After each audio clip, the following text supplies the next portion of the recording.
Welcome to Unbound, the podcast with Beth Curry, author, storyteller, and survivor. This is where books meet real life, where Beth reads chapters from her work and breaks free from the traditional audiobook format, diving deeper into the personal experiences, lessons, and liberation behind every page. Nothing is off limits. Let's get unbound. Hey everybody, welcome back to Unbound Season 2, The Weight of Truth. I'm Beth, and today we're talking about something that nobody prepared me for.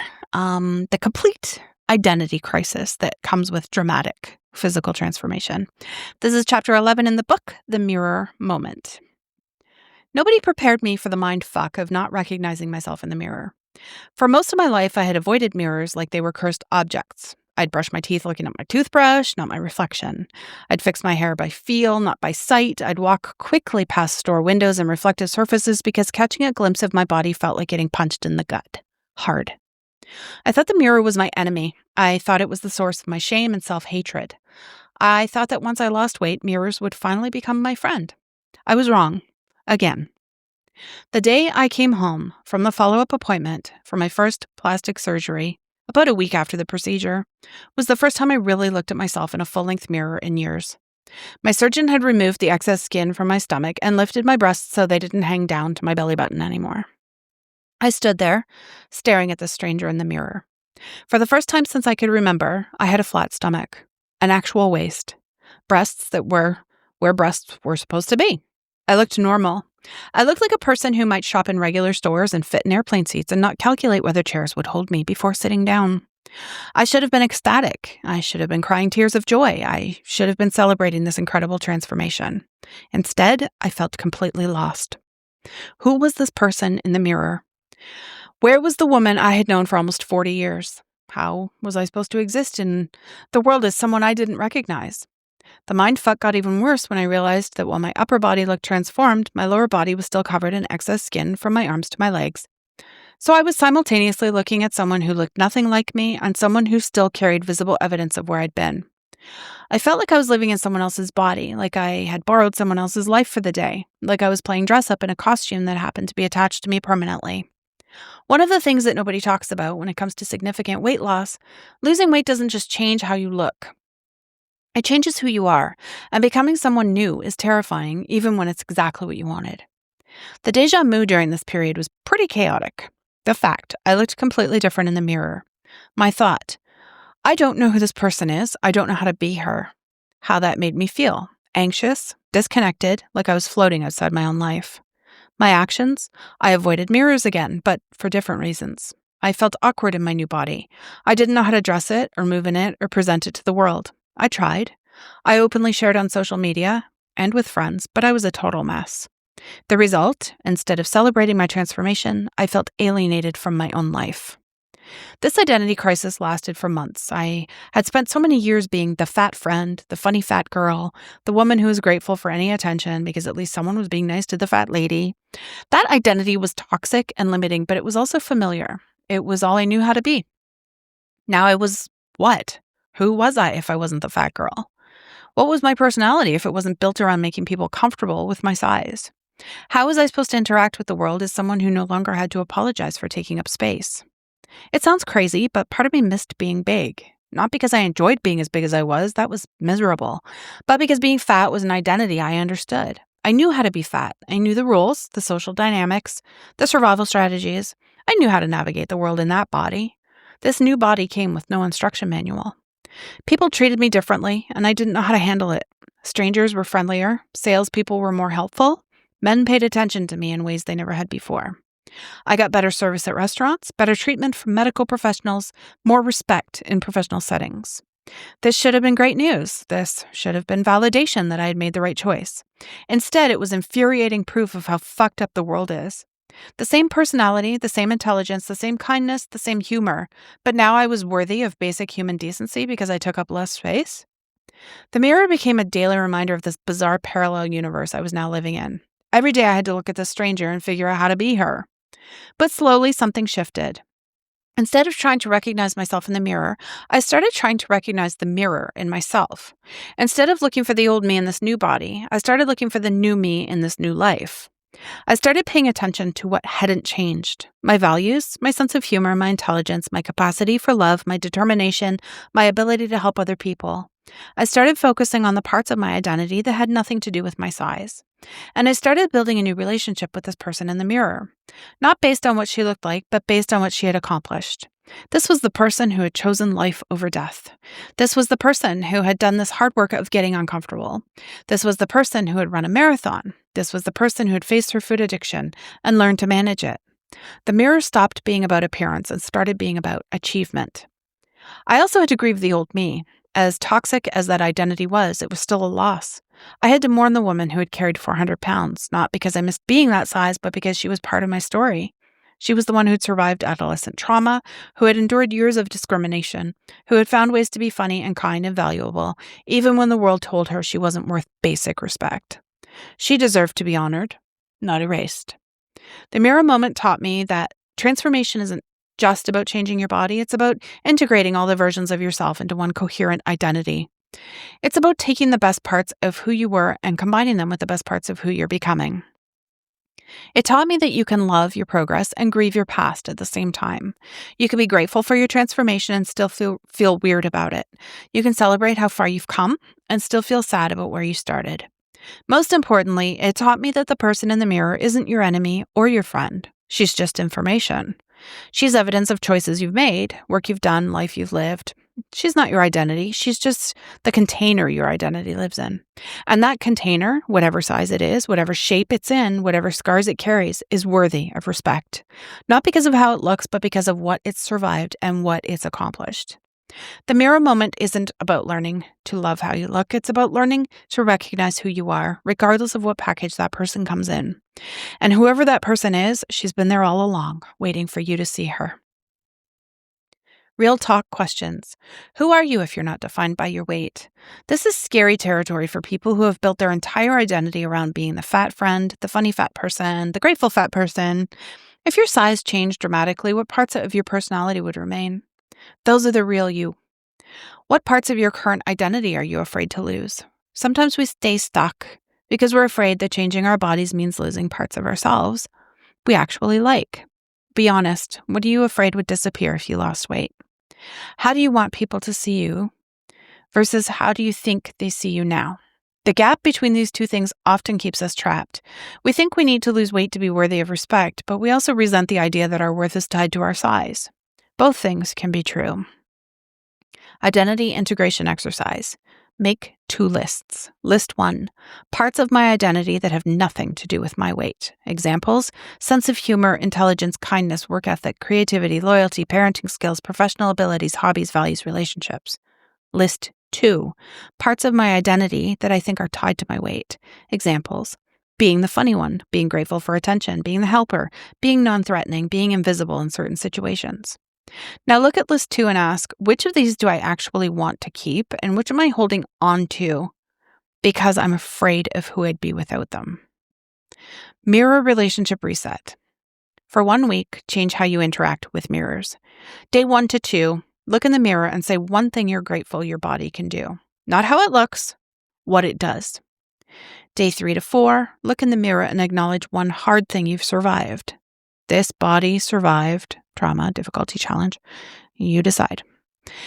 Day 5 to 6, look in the mirror and recognize one way you've grown mentally or emotionally, regardless of physical changes. Day 7, look in the mirror and say, I am more than what I see. I am what I've overcome, what I've accomplished, and who I choose to be. The goal is to start seeing your reflection as evidence of your journey, not judgment of your worth. I will warn you, this is weird to do and can be very uncomfortable, but the more you do it, the more you get used to it. Your friend would look you in the eyes and compliment the hell out of you.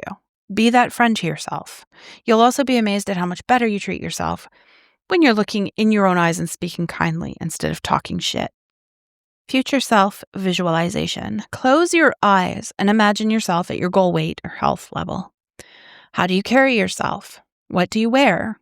How do you interact with people? What activities do you do? How do you feel in your body? Now ask, which of these things can I start doing right now, regardless of my current size? The person you're becoming isn't just about the body you'll have.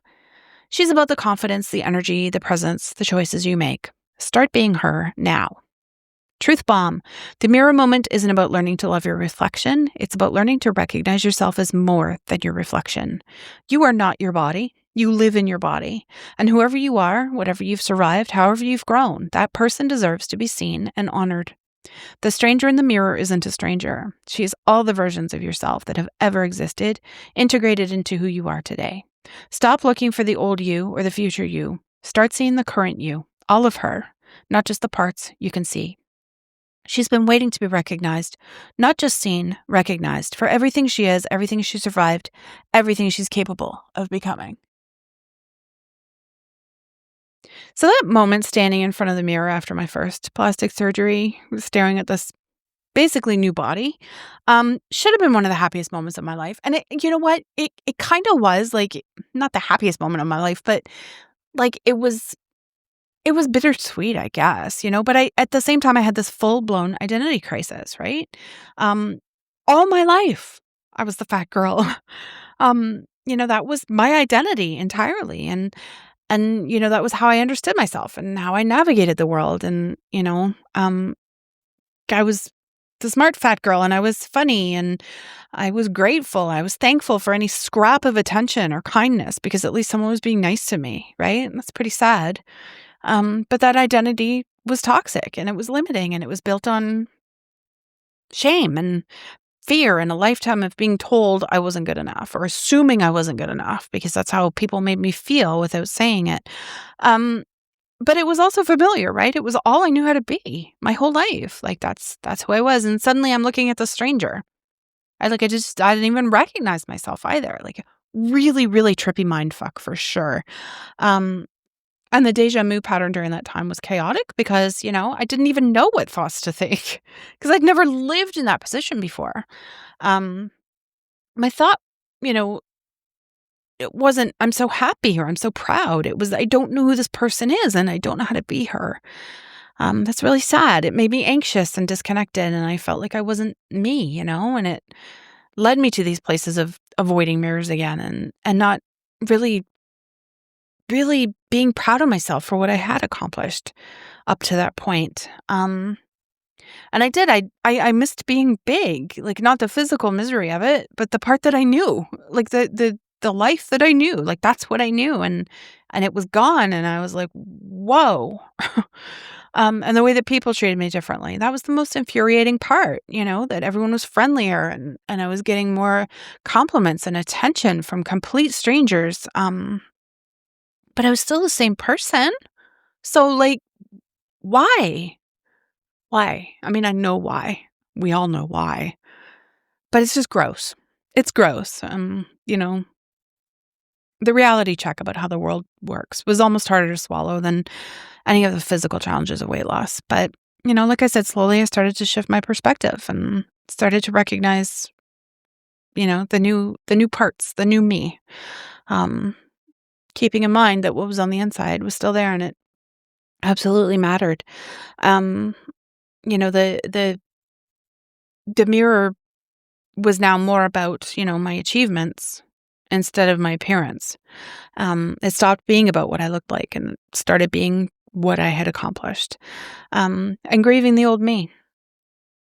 That was pretty weird too. But I was saying goodbye to like a past version of me. And yeah, like you grieve that. It's sad. I still think it's kind of sad. But yeah, like whoever you were, whoever you are, you deserve to be honored and not erased. The exercises that I said included at the end of the chapter, like I always say, do them. Transformation isn't about becoming someone completely different. You want to pull together all the different versions of yourself. You don't want to completely erase the old ones. They matter. They matter in your story. They matter. They built you. I always joke, all the bad things that ever happened to me, they built character. Can't get rid of those. And that mirror work stuff, I know it sounds weird. I know talking to yourself in the mirror feels awkward and uncomfortable, but do it anyway, because I think that the more you practice speaking kindly to yourself while looking at yourself like in your eyes, the more you start to believe those kind words that you're saying, right? Because like I said, your friend won't look you in the eyes and tell you that you're a pile of shit and you're worthless and you suck or whatever. Your friend is going to tell you how amazing you are. And, if you had two people standing in front of you, like I've said this a million times before, if you have two people standing in front of you and one of them is talking you down and being mean and cruel, and the other one is building you up and being kind and loving, which one are you more likely to do kind things for? You're not going to be nice to the person who's talking shit. You're going to be nice to the person who's showing you love. So show yourself love so that you can be kind to yourself and continue to be kind to yourself and treat yourself kindly. Because if you don't show yourself that love, you're going to do awful things. You're not going to treat yourself with respect. Stop looking for the old you or the future you. Just start seeing the current you, all of you, not just the parts that you can see in the reflection, all of you. Before I go, if you want to discuss this episode with others, there's a Facebook group. Link is in the show notes. All my content is free and always will be if you want to support the production costs. I've got a Ko-fi account. You can contribute any amount once or monthly. I also accept e-transfer or PayPal to avoid fees for both of us. You can reach out for details or just check the show notes. It's all there. Thank you so much for being here. Thank you for listening, and I will see you in the next episode. Thanks for listening to Unbound with Beth Curry. Join the conversation in the Facebook group or visit authorbethcurry.com. Want to support the show? Head to ko-fi.com/unbound podcast. Until next time, stay unbound.